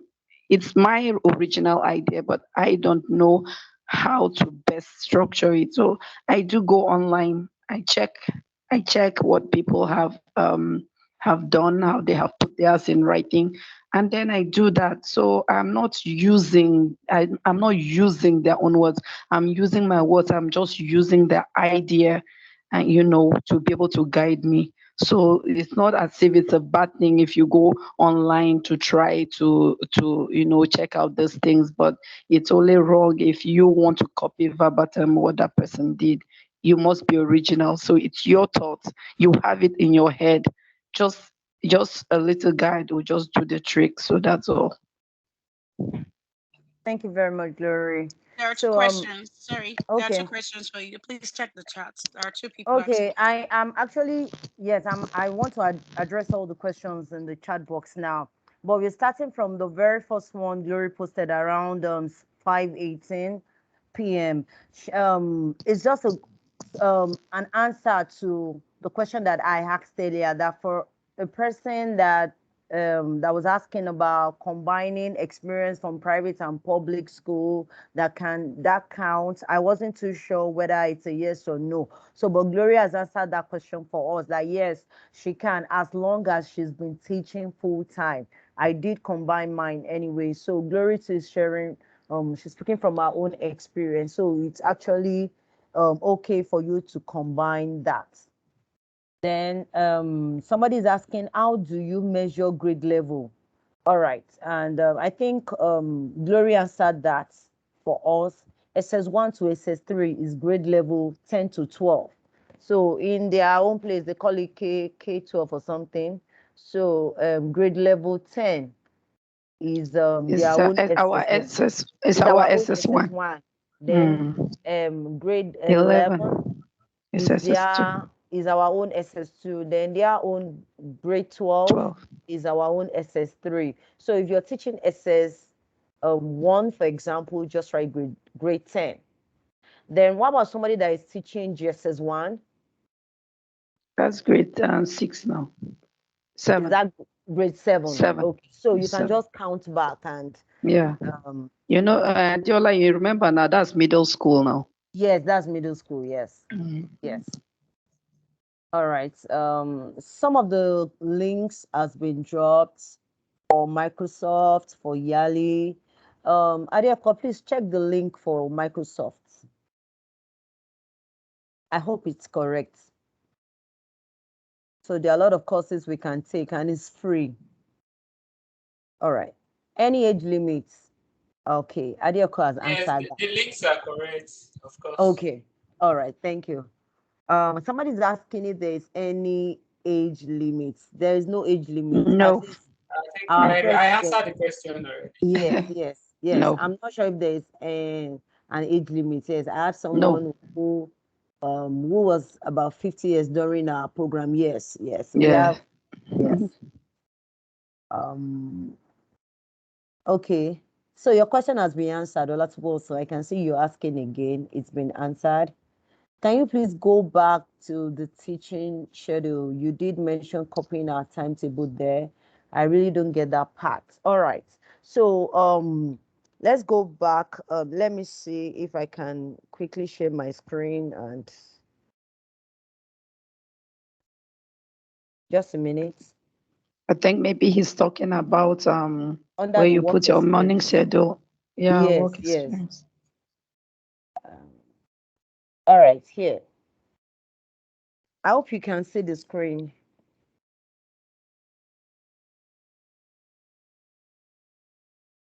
Please, can you see my screen? Yes. All right. All right. So they're going to ask you for day of the week. So there are some of us, maybe the whole of our Monday is free. So for example, if the whole of my Monday is free, there are sometimes that you get to have maybe 1 or 2 days that is free, depending on the subject that you are teaching. So let's assume that my Monday is free. I'll put day of the week, Monday. Then before 8 a.m., we have assembly. So I'm going to put that.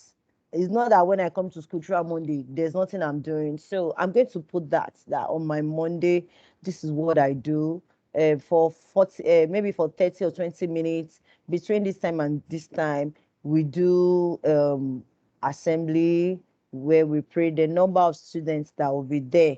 I'm going to put that.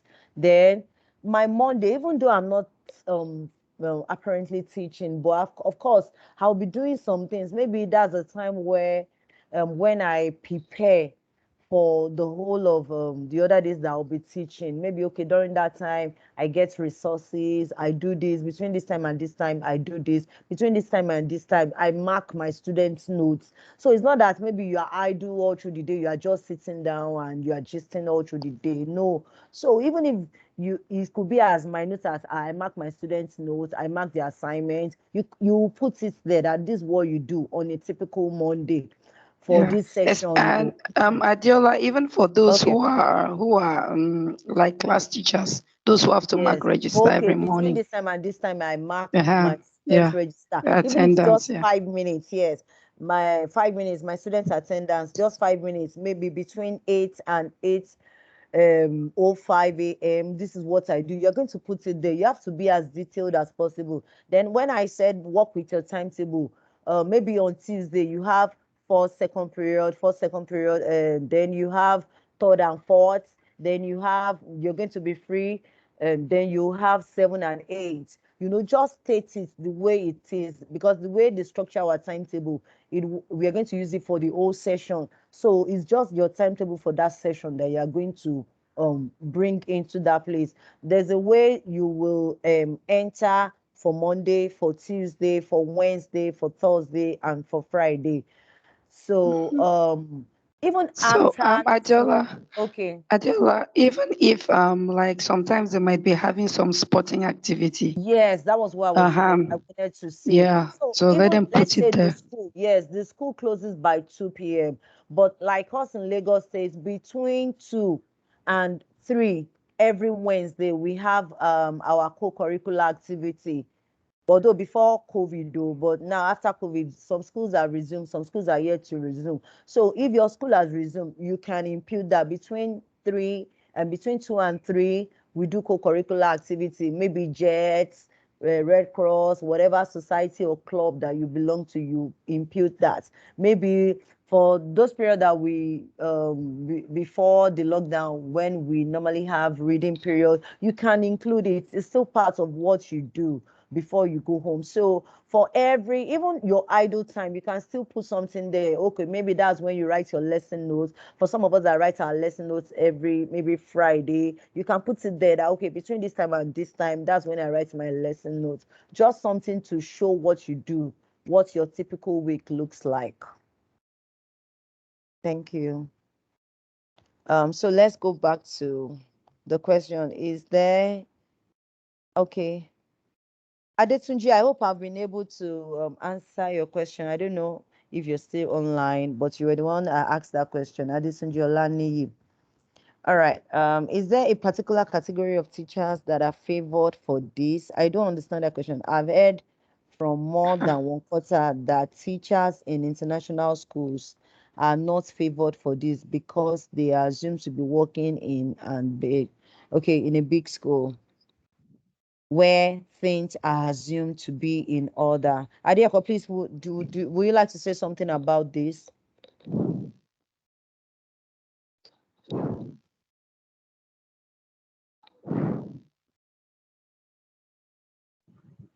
What was the question again? Sorry. Okay, is there a particular category of teachers that are favored for this, as in for the selection? The person is saying that I've heard from more than one quarter that teachers in international school, maybe somebody in all those big schools, Big schools. that they are not favored. They are not usually selected because they are assumed that they are working in big schools and things are assumed to be in order. I cannot say categorically that teachers from such schools are disqualified. I can't say. I don't know. Maybe it's part of the criteria, but I can't say categorically that they've blocked out teachers from international schools. But at the same time, you can still go ahead and write your applications there. I feel maybe some of the teachers from all these schools, probably the way they present their applications will come in a way that there are more opportunities there rather than challenges, just like Adiola said. Maybe, Yeah. I'm just saying maybe. I'm not, so I can't say categorically that they've blocked out teachers from the category of school. What I know is that it depends on the subject you teach, really. I'm not sure all subjects are captured. You have social sciences, you have sciences, and you have language and mathematics. So I'm not sure whether somebody that is taking business studies, for example, I don't know, maybe such a person. I'm not sure, but I know mathematics, I know English, I know STEM, and then probably social sciences, social studies thereabout. So I can't categorically say teachers from international schools are blocked out. Maybe I need to just reach out to other people in the group to ask if any one of them is teaching in private schools to be sure that we've had alum from private schools. No, I think there's an alum from Ifako International, and Ifako International is a private school. We have an alum, yeah. Oh, okay. Let me read the eligibility, the T program eligibility. Okay, these are the disciplines that are selected. English, social studies covering teachers that teach social studies, civic, history, geography, all those subjects. Then mathematics, science, including special education teachers in the above discipline. They are also selected. Then more eligibility rather. Fulbright fellows are selected through a merit-based open competition based on eligibility criteria below. One, you must be a citizen of Nigeria and currently residing in the country, must have earned a bachelor's degree or equivalent education and experience, be current secondary school teacher, full-time teacher, including special education teacher at secondary schools that serve primarily. So this is it. That serve primarily local, not expatriates. So I think most of those international schools, they maybe like somebody from Green Spring. Please give me all those international school. Grange, Um, Grange, Grange, yes. British The American. British American, thank you. They are serving expatriates. We have some international students that comes to that school. So people like that, teachers like that, they might not consider them. So not so they are looking at teachers that serve primarily local population, having 5 or more years of classroom teaching experience. Then they have the person has the ability to, so it's possible for you to teach private, but if your private school is not serving expatriates, you will be qualified. Then you should have 5 or more years of classroom teaching experience. Then you should have ability to express idea clearly and effectively. You should demonstrate English language skill adequate to manage coursework, develop lesson plan, and team teach in US school. You're going to do that a lot, field work. So you have to be able to express yourself. And there are some times that you'll be alone. So you can't hide under any person, under anybody. Glory, Abby now.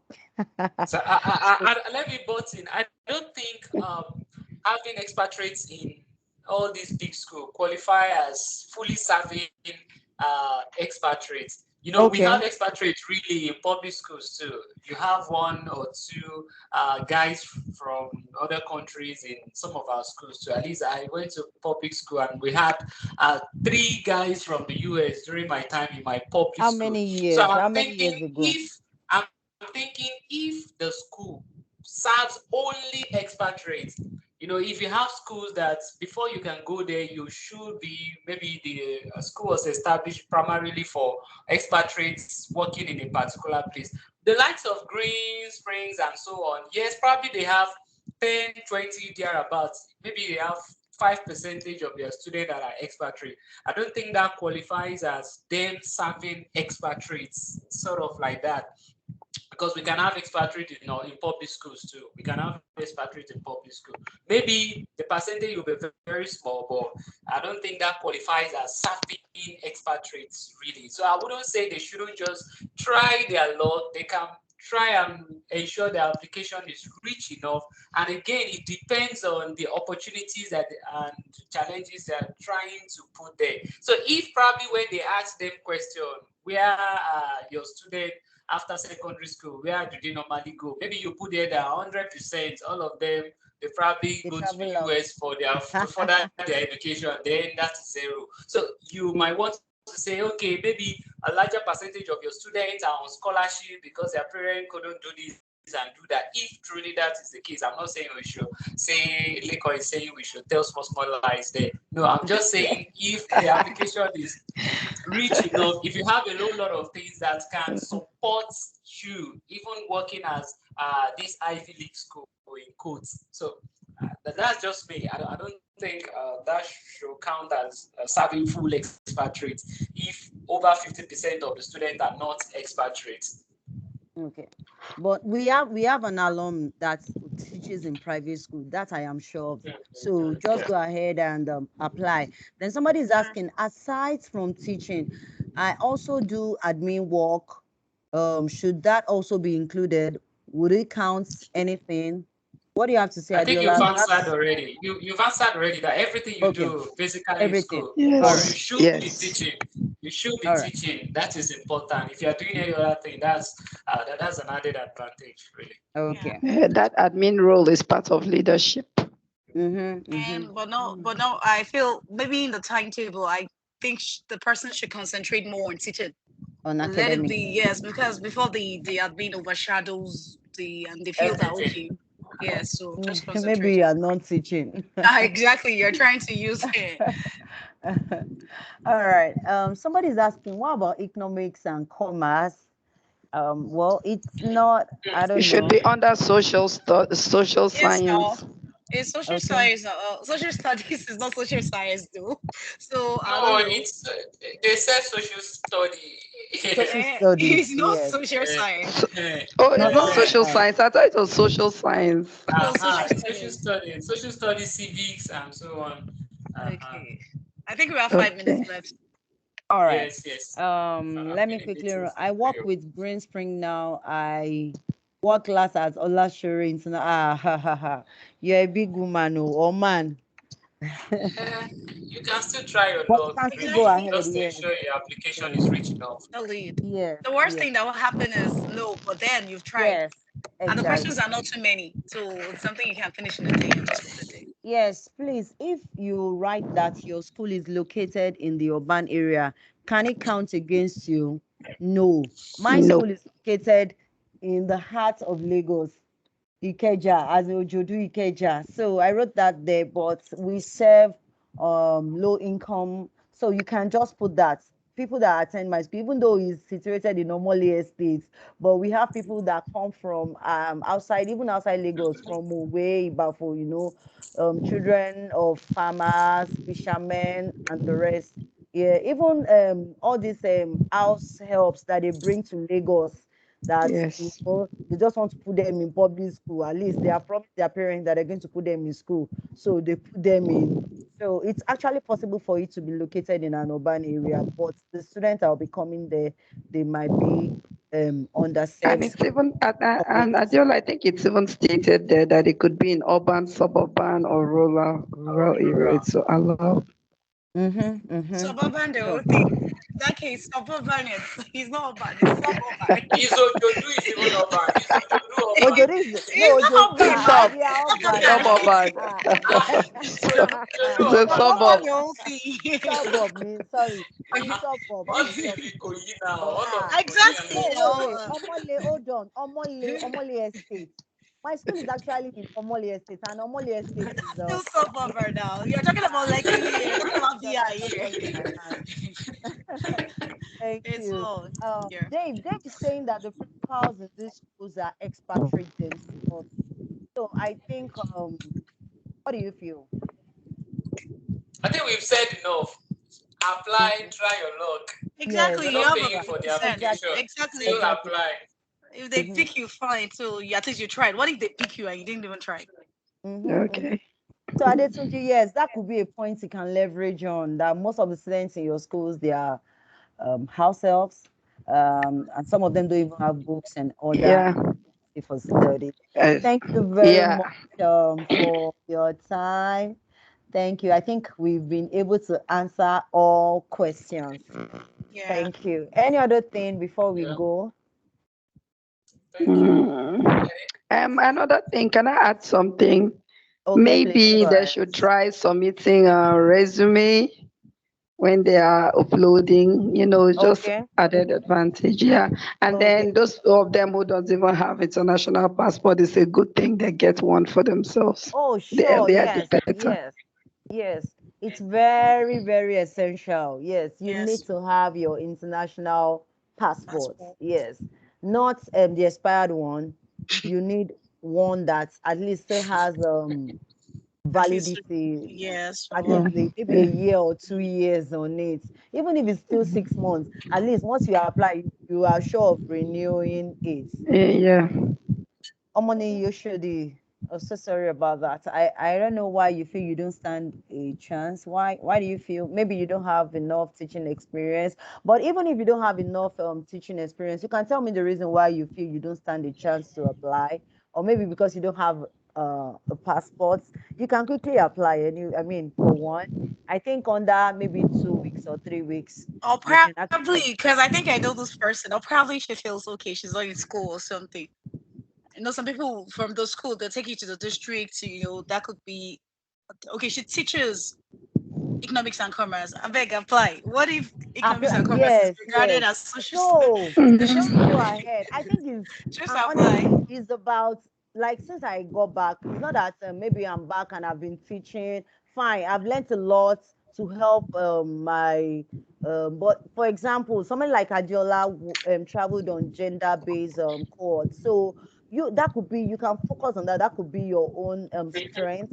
So you don't have Mhm. to be a science teacher or you don't have to be an English teacher, that one is just a general one. You could focus Apply. on that. Just Yes, just Yeah. apply. apply. Apply. Just Just apply. Then apply. yes, The they want to worst thing see you what you are doing. Oh, teacher lead, this one is a teacher leader, and we can invest in somebody like this. apply. You That's know why just I'm what they saying want. this? I'm sorry for cutting you short. I had a lot of All people in right, my please. court that were Okay. not they were doing something entirely different. Maybe that's what our country required of them, but they were some in primary school taking something very different from what we all came together to do. So that's why I said just apply. Sometimes they don't even get to see all the subject. They may be carried away with your application. I'm like, yes, this person we're looking for, and that's it. So just apply. Exactly. Anything can happen. Anything, and if they don't want you, yeah, but you've applied. Yeah. Yes, yes. You've applied. And for some of us that don't have up to 5 years teaching experience, that's a good one for you too. You still have enough time to, build up and, Mhm. when me I was applying, I never, I just bumped into it and I just applied and like that. So, but at least if you still have maybe a year, 2 years to go, you can start working on your CV, on your resume, Mm-hmm. on Mm-hmm. things you do and the rest. You can become intentional about what And you do and the yeah, rest. start Yes, volunteering. yes. It's very Volunteering is important. very, very It's important. very Yes. important. Yeah. It's very important. Okay. Like this is part of volunteering now that we are doing. We are giving back, like that. It's very important. Any other thing? Thank you. Yes, please, the Microsoft guru. I've been recording. So how do I get my recording after now? How do I access it? No, it's Adieko. probably going to just drop down in this meeting chat thread, or at the same time, you can just check your 365 dashboard. You will see All it right. under streams there. So All it's right. going to be there. Okay, So because I'll somebody's probably, actually requesting yeah, for yeah, it. yeah. So, So you see it there that you can download and share with people. So all right. nice joining you guys. I'll probably need to just join another meeting now. I've been in All meetings right. since. Thank you. Thank you Okay. very much. Here. Thank Okay, you. I All think right. we will just be closing the meeting. I think we are just through. Thank you very much, Adioko. Thank, Thank you, Adiola Adefemi. Even though thank I, you. I I made the flyer before informing you, you can imagine I've concluded the whole matter. I just said, Adiola, there's a program, and just like that, There's no problem. and thank you Yeah. for making out time out of these guys are always busy. When I mean always busy, they are always busy. Unlike me, I'm busy, not like that, but kò sí tàbí, àwọn eléyìí tó Me tún and busy lọ. Adiola, we are just there. Ah, but this one, they are honestly, Glory, thank you so much. All the way from River State. I appreciate you so, so, so Welcome. much. Thank you. Sorry for my sore throat that I couldn't talk No, well. You should take honestly, care of yourself. Glory's voice is more sweeter than what we're having now. It's just the salt to us. But thank Actually, you, despite the your medical condition, you were still able to join to share. And I'm also very sure that everyone on the platform they've learned one or two things. Please, I am very hopeful that I am talking to the next Fulbright and now.